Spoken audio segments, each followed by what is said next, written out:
Video ini akan menjawab semua permasalahan yang ada di tensimeter. So, selamat datang di Raba, rekomendasi Apkes buat maba. Hai bro, selamat datang lagi di channel Methods ID, channel yang membahas tentang dunia kedokteran, mulai dari tips and trik buat maba sampai ke teman-teman yang lagi kos sampai jadi dokter, semuanya ada di channel ini. Jadi pastiin setelah nonton video ini silahkan kepoin channel Methods ID, siapa tahu ada video yang cocok buat kamu. Dan jangan lupa kalau misalnya kamu baru pertama kali ke channel ini, langsung aja tekan tombol subscribe supaya nanti akan selalu dapat update tentang dunia kedokteran dari channel Methods ID ini. Oke, langsung aja stick to the plan. Kalau misalnya kita lagi ngebahas tentang tensimeter, pasti teman-teman sering banget ngalamin kalau misalnya yang pakai tensimeter automatic ataupun aneroid itu ada permasalahan yang sering muncul di tensimeternya. Contohnya kalau misalnya di automatic itu sering aja hasilnya nggak akurat karena disebabkan dari beberapa faktor, entah baterainya yang lemah lah atau cara pemeriksaannya yang salah. Nah, di sini kita bakal masuk dulu ke tensimeter aneroid. Mungkin di lain video kita bakal bahas tentang permasalahan yang ada di tensimeter automatic. Jadi pastiin teman-teman kalau misalnya tertarik sama videonya akan kita bahas, langsung aja drop di kolom komentar. Nah, sekarang kita masuk ke kenapa sih kira-kira tensimeter itu punya permasalahan masing-masing. Satu, kita tahu ya kalau misalnya tensimeter aneroid itu dalam bentuk basisnya itu jarum, yang dimana pemeriksaan kita itu sangat bergantung sama angka yang ditunjuk oleh jarum tensimeter tersebut. Bayangin kalau misalnya tensimeter tersebut itu ada beberapa masalahnya, entah jarumnya yang nggak jalan lah, atau dia stuck di angka 0 lah, atau dia bahkan nggak akurat di 0, misal udah di 10 nih, 10 mg. Nah, itu kan bahaya ya kalau misalnya kita tensi tapi jarumnya mulainya startnya dari 10. Bisa jadi hasil pemeriksaan yang rancu kalau misalnya kita nggak fokus. Tapi tenang aja kalau misalnya teman-teman baru pertama kali beli tensimeter dan kedapatin masalah kayak gitu, ada beberapa hal yang bisa kita solve. Daripada lama-lama, kita mungkin masuk ke permasalahan yang pertama, yaitu kenapa sih tensimeter itu jarumnya nggak di angka 0?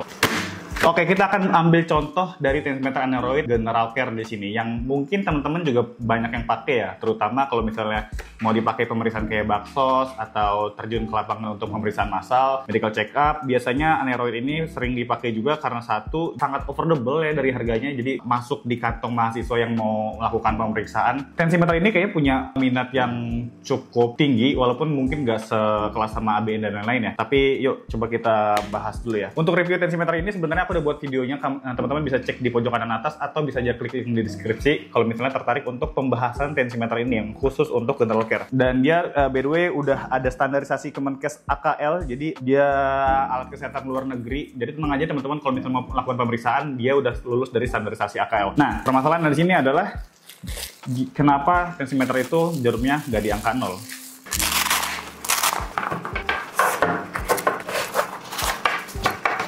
Oke, di sini aku udah keluarin tensimeternya. Jadi teman-teman bisa lihat di sini, ini pas di angka 0 ya. Nah, kalau misalnya teman-teman pakai tensimeter yang sama kayak aku, yaitu aneroid General Care, itu dia udah ada pin yang dimana pin ini bisa banget ngebantu kita kalau misalnya masalah itu terjadi. Ini dia bentuk pinnya, jadi kayak kunci gitu ya. Ya entah itu namanya pin atau kunci, tapi alat ini benar-benar ngebantu kalau misalnya permasalahan itu bisa terjadi. Nah, teman-teman bisa lihat di bagian bawah sini, di bagian bawah dari pas di pertengahan handle dari rubber dan juga sphygmanometernya, dia itu ada sedikit sisi yang bisa dimasukin dari kuncinya ini. Nah, kuncinya ini tinggal dimasukin aja, terus tinggal diputar ke arah berlawanan. Kalau misalnya dia jarumnya itu nggak sesuainya di yang lebih ke kiri atau ke bawah ya, jadi di bawah angka 0, nah itu bisa diputarnya ke kanan. Kalau misalnya kelebihan nih di atas angka 0, mungkin dia start dari 10 mmHg, nah itu bisa diputar ke arah kiri, jadi tinggal disesuaikan aja. Kayak contohnya di sini kasus aku adalah jarum itu start di angka 10. Nah, teman-teman bisa putar, masukin kuncinya di bawah sini, diputarnya ke arah kiri, dan dia bakal masuk lagi jarumnya ke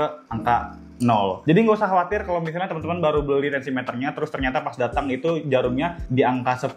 Itu tenang aja, bisa dipakai kunci ini aja. Jangan langsung diretur, tapi dipakai aja kuncinya ini. Dan jangan nggak dibenerin juga ya, pasti dibenerin ya, karena nanti bakal bisa mempengaruhi sedikit banyak tentang hasil pemeriksaannya. Jadi masalah yang pertama itu gampang banget kan ya. Oke, masalah kedua yang sering terjadi dari tensimeter itu adalah pas kita tekan bulbnya ini, jarumnya nggak bergerak dari sphygmanometernya. Nah, itu kenapa? Teman-teman perlu perhatikan gimana caranya tensimeter itu bekerja. Pertama, ini ada namanya bulb di sini. Bulb ini fungsinya untuk memompa angin yang akan masuk ke tensinya dulu nih, ke mansetnya dulu, lalu nanti baru ditunjukkan hasilnya atau tekanan dari tensimeter itu di sphygmanometer. Entah itu dia di 80 mm air raksa atau 100 mmHg, bakal ditunjukin semuanya di sphygmanometer di sini. Tapi jangan berpikir kalau misalnya angkanya nggak bergerak sama sekali, itu artinya anginnya belum masuk atau tekanan dari tensimeternya itu belum masuk. Nah, jangan teman-teman, tapi pertimbangkan dulu, oh apa yang dirasain pasien, oh ternyata udah menekan kok nih, udah ada pressure-nya kok nih, tapi kenapa di sphygmometernya nggak bergerak ya, itu berarti sphygmometernya ini yang ada trouble. Nah, perlu diperhatikan lagi apa kira-kira yang menyebabkan kenapa jarumnya itu nggak bergerak sama sekali. Yang pertama itu sering banget adalah pemasangan dari selangnya ini. Jadi selangnya ini benar-benar harus dipasang dengan sangat-sangat proper. Jadi jangan sampai ada yang longgar dan lain-lain. Yang biasanya salah dilakukan oleh orang-orang atau masyarakat atau teman-teman mahasiswa FK, itu adalah pemasangan rubbernya yang nggak sesuai dari sphygmometernya. Jadi pas dia masang diputer-puter kayak gini sampai masuk. Padahal kita tahu ya rubbernya itu atau selangnya ini kan dari bahan karet yang kalau misalnya sedikit ada putaran atau pressure itu kan pasti akan menghambat dari saluran udaranya yang bakal masuk ke sphygmometer. Jadi pas masukin tuh yang gentle aja, nggak usah diputer-puter, nggak usah dibelok kiri belok kanan, tekan aja terus karena tenang aja dia bener-bener plug and play. Jadi bener-bener pas ditekan langsung bisa dipakai gitu. Udah nggak perlu diputer-puter lain-lain, tinggal dimasukin gini aja, tekan yang gentle nanti bakal masuk sendiri kok. Jangan diputer-puter, ingat jangan diputer-puter, apalagi kalau misalnya nanti kita tahu ya di bagian bawah sini nih, ini kan ada pinnya gitu ya, yang ulir-ulir gini. Nah ini bisa ngerusak dari selangnya. Yang dikhawatirkan kalau misalnya diputer-puter, satu itu bisa bocor, yang kedua bahkan ngerusak dari selangnya ini atau ngehambat, justru ya ngehambat di dalam. Itu kayaknya sering terjadi pas kita lihat ternyata selangnya itu udah ada pocel-pocel. Itu pasti pemasangan dari rubbernya itu ke sphygmometer itu mungkin kurang tepat. Nah makanya teman-teman silahkan nonton video ini sampai habis. Jadi jangan sampai kalau misalnya beli tensimeternya udah rusak duluan pas teman-teman lagi pasang. Dan jangan lupa share video ini juga ke teman-teman kamu yang siapa tahu membutuhkan tips cara menggunakan tensimeter yang benar dan sampai cara ngerawatnya. Nah, faktor ketiga yang menyebabkan jarum tensimeter itu nggak bergerak itu adalah dari penguncian bulbnya ini. Jadi bulbnya ini kan ini ada kuncinya di sini ya. Jadi pastiin sebelum kita mulai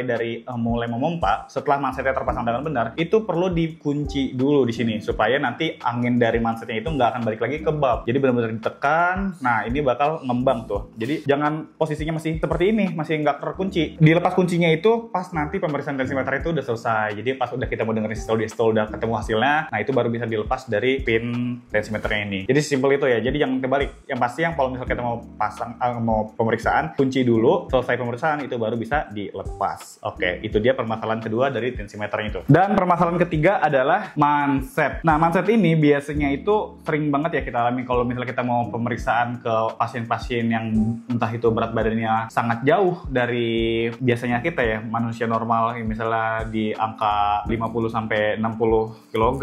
Nah, itu beda manset pasti bakal mempengaruhi juga. Misalnya teman-teman itu pakai manset yang seperti ini ya, ini kan udah ada dari ininya ya, udah ada size-nya nih. Size normal itu panjang dari manset GC ini yaitu lebarnya 22 dan panjangnya 32 cm. Nah, sedangkan kita perlu tahu lengan panjang dari pasien itu kan pasti bakal berbeda-beda tergantung dari berat badannya. Itu nggak bisa disamaratain karena nanti hasilnya jadi terganggu. Apalagi kalau misalnya yang anak kecil atau bayi baru lahir, tentu nggak akan bisa pakai manset seperti ini. Nah, teman-teman itu perlu pakai manset yang menyesuaikan dari range usia pasiennya. Misalnya infant yang anak kecil bisa pakai manset yang infant. Kalau misalnya yang newborn bisa pakai manset yang newborn. Kalau misalnya pasien yang agak obesitas itu bisa pakai yang XL atau XXL.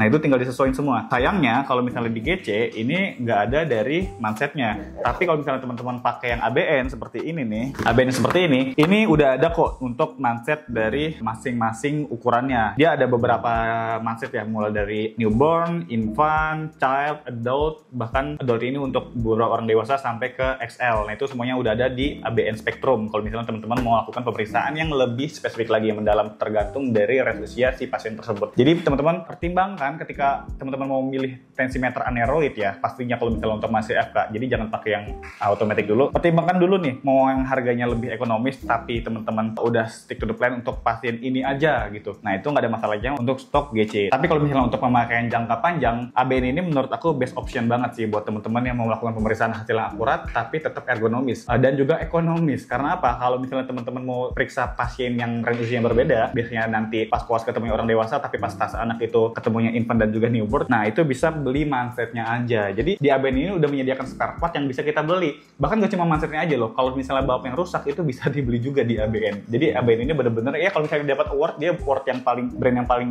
ekonomis kayaknya, karena memudahkan kita banget sebagai usernya yang memakai tensimeter ini, yang nggak perlu beli tensimeter baru tapi cukup beli spare partnya aja. Itu dia saran dari aku untuk tensimeter ABN dan juga General Care.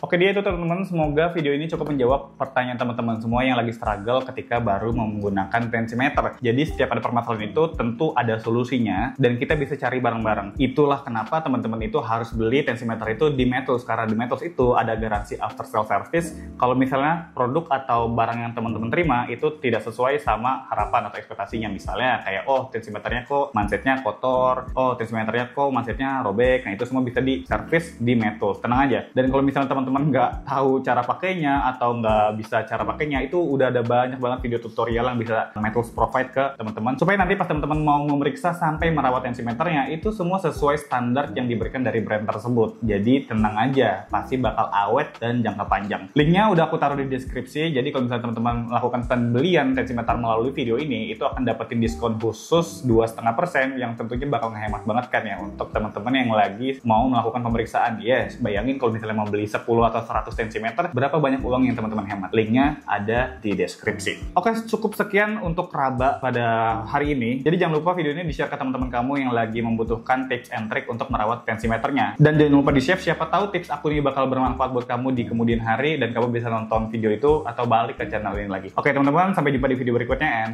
prepare doctor.